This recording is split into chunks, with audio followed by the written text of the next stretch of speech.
Isfahan کا ایک بہت بڑا رئیس اپنی بیگم کے ساتھ دسترخوان پر بیٹھا ہوا تھا۔ دسترخوان اللہ کی نعمتوں سے بھرا ہوا تھا۔ اتنے میں ایک فقیر نے یہ صدا لگائی کہ اللہ کے نام پر کچھ کھانے کے لیے دے دو۔ اس شخص نے اپنی بیوی کو حکم دیا کہ سارا دسترخوان اس فقیر کی جھولی میں ڈال دو۔ عورت نے حکم کی تعمیل کی۔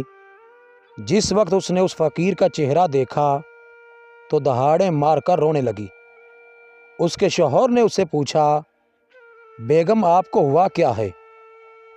اس نے بتلایا کہ جو شخص فقیر بن کر ہمارے گھر پر دستک دے رہا تھا وہ چند سال پہلے اس دنیا کا سب سے بڑا مالدار اور ہماری اس کوٹھی کا مالک اور میرا سابق شوہر تھا۔ چند سال پہلے کی بات ہے کہ ہم دونوں دسترخوان پر ایسے ہی بیٹھ کر کھانا کھا رہے تھے جیسا کہ آج کھانا کھا رہے تھے۔ اتنے میں ایک فقیر نے صدا لگائی کہ میں 2 دن سے بھوکا ہوں، اللہ کے نام پر کھانا دے دو۔ وہ شخص دسترخوان سے اٹھا اور اس فقیر کی اس قدر پٹائی کی کہ اسے لہو لہان کر دیا۔ نہ جانے اس فقیر نے کیا بد دعا دی کہ اس کے حالات دیگر گوں ہو گئے، کاروبار ٹھپ ہو گیا اور وہ شخص فقیر و کلاش ہو گیا۔ اس نے مجھے بھی طلاق دے دی۔ چند سال گزرنے کے بعد میں آپ کی زوجیت میں آ گئی۔ شوہر بیوی کی یہ باتیں سن کر کہنے لگا، بیگم کیا میں آپ کو اس سے زیادہ تعجب خیز بات نہ بتلاؤں؟ اس نے کہا، ضرور بتائیں۔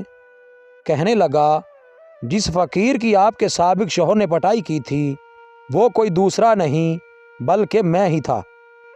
گردش زمانہ کا ایک عجیب نظارہ یہ تھا کہ اللہ تعالیٰ نے اس بدمست مالدار کی ہر چیز، مال، کوٹھی، حتیٰ کہ بیوی بھی چھین کر اس شخص کو دے دی جو فقیر بن کر اس کے گھر پر آیا تھا، اور چند سال بعد پھر اللہ تعالیٰ نے اس شخص کو فقیر بنا کر اسی کے در پر لے آیا۔